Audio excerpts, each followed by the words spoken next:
Hindi pa nga tumatagal ang kwentuhan namin itong si Charlemagne, talaga namang ang dami ko na sa kanyang natutunan.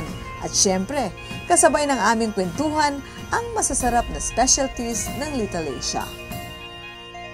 Ito yung isa sa dalawa yung favorite ko na prawns namin eh. Okay. Velvet prawns at saka yung Cantonese prawns. Okay. Yung Cantonese prawns, it's with melted cheese, butter and onions. Ito wala na siyang shell, sinote na siya. Okay. Tapos may mayo, and then ano namin, yung cashew nuts. Ayan. Yes. Tapos matunugan yung favorite ko dito. Siyempre. Oo, walang biro yan. I really like this eh. Malaki ng prawns talagang prawns. Yes. Po. Ayan. Sarap pa naman makipag-date. Tagal na kasi wala nakikipag-date sa akin. Dala, o classmate, paano ba yan? Palitan muna kita. Pwede bang pumpalit?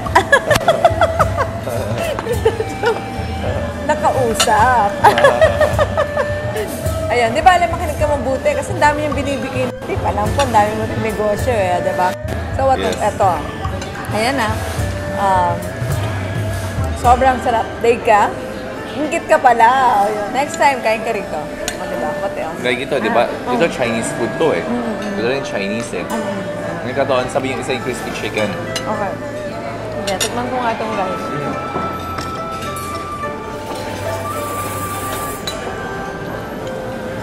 Yan.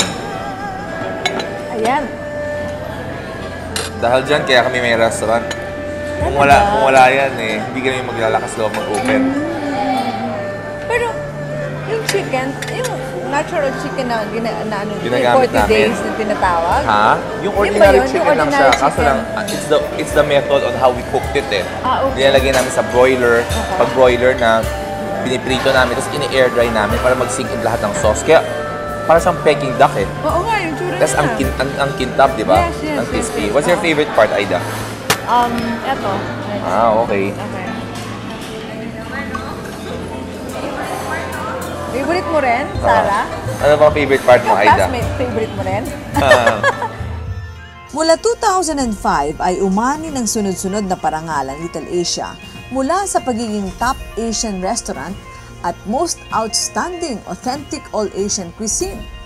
Ito rin ay nakatanggap ng Best Managed Asian Food Inspired Restaurant Award at bukod pa riyan, napabilang din si Charlemagne sa 10 Most Outstanding Filipino Entrepreneurs. Nalaman kong the best ang pakikitungo nitong ating bida sa kanyang mga tauhan at maging sa mga customers na siyang dahilan kung kaya't patuloy ang success ng Little Asia. So sa staff, anong tip, anong sikreto ba? Do you think importante ang staff sa staff business, sobrang food importante. business? Na sobrang kayo, na may good relationship kayo. Dapat. Me, when I first started, nagba-basketball pa kami ng staff namin. Talaga, I pay them well also. I pay them well, I treat them right. Tapos, yung mga deserving, I give them mid-year bonuses. Tapos, not just sa 13-month pay, binibigyan ko rin silang yung mga deserving, may mga 14-month pay pa sila. Okay. So, I treat them really well. So, in return, nakikita ko naman, productivity nila, okay rin. Pero very important na reasonably strict ka sa kanila. Yung strict ka sa kanila, pero hindi mo sila babasusin. Okay. Sa loob ng 8 taong pagpapatakbo ng negosyo, naging sobra ang focus at workaholic itong si Charlemagne. Kaya't inusisa ko na rin ang ibang parte ng kanyang buhay.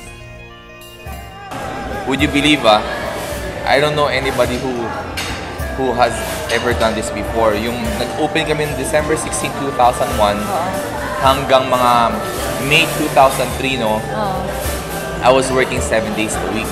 Walang day off for 1.5 years, Aida. Isipin mo yun. I was the first person in here, mga 10:30. Ako yung last person out, mga midnight. I was doing that for 1.5 years straight. Parang kang nasa preso na talaga, na pag-isip sa umaga, ang iisip mo lang, trabaho na. Work. Hapon inaantok ako, kuha lang ako ng mga upuan ko dito. Lalagay ko lang siya sa office. Kaya ka walang love life. Hindi ko Kaya you're makalimutan still yun. single. Yung mga Tama? upuan, nilagay ko siya doon sa office. Natutulog lang ako doon para mag-nap ng mga an hour or 2 hours. Pagising sa gabi, trabaho na naman. Oh, at least For ngayon, 1.5 years. speaking of apples ka na, Ngayon, diba? ngayon okay na. Diba? Simula noong 2003, nakaka- Pwede ka na mag-day off ngayon? Pwede And na. You can go on date Para na pag may ngayon. date tayo, day off ako. Tapusin na natin ito interview, Sara. Mapapasubo ako. Bagamat matagumpay na siya sa napiling karera, masasabi kong makatao kung makiharap siya kahit kanino.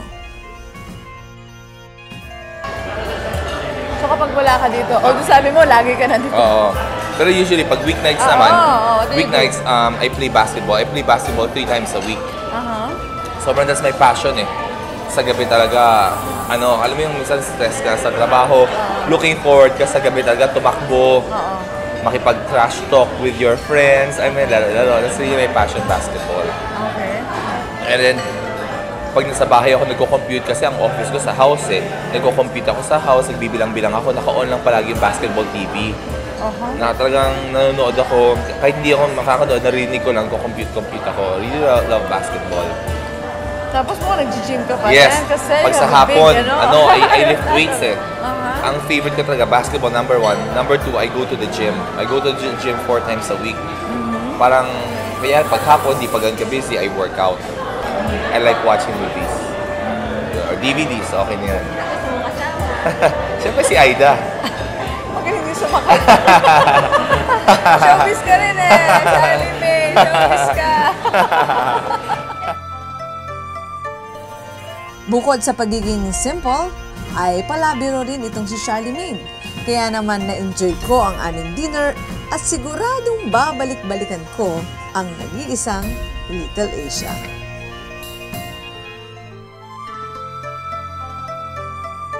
So, kaya pa ng Little Asia, ha? Thank you, Aida. Okay, thank you, ha? Thank you, Aida. Charlemagne, ha? Sana susunod eh. May date tayo ulit, ha? Sige. Ayan, classmate, sorry ha, pinagpalit muna kita eh. Hindi mo kayo nagkakalayo, di ba? Sige, si Charlemagne sa Little Asia. Yun! Ang dami mong nakuha tip oh. Hindi naman purely dating yun Anong tip? Hindi, talagang sabi, dadaan ka talaga. Pag nasa negosyo ka, talaga may mga dadaanan mo. Diba? Oo naman. Kita mo nga ikaw hanggang ngayon, hirap na hirap ka pa rin. Well, hindi na. Konti na lang. At alam mo ba yung nag-compare notes kami? Oo, Compare sabi niya. notes eh. Yung mga naranasan nila sa negosyo, naranasan ko rin. Kaya lang sila, naging successful. Hoy, no, matagal din. Matagal din. O ikaw matagal na rin eh. Hindi, malapit na. Relax ka na. Ano, Malapit malapit na na? kitang ilibre.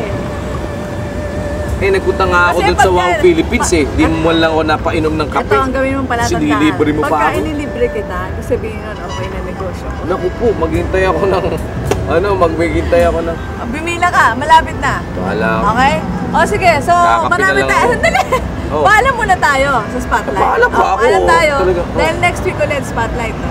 Oo, ewan ko. May date Ako, na. mas maganda ang ano ko. O, patas na laban, ha? Oo, Patas na. makita mo. Ngayon, lalamang ako sa'yo ngayon. Ganon? Pag nakita mo yung susunod. Okay, sige. Wala na. Abangan ko. May Bye! naghihintay sa akin. Sige, bye! Spotlight till next Monday, 5:30 po.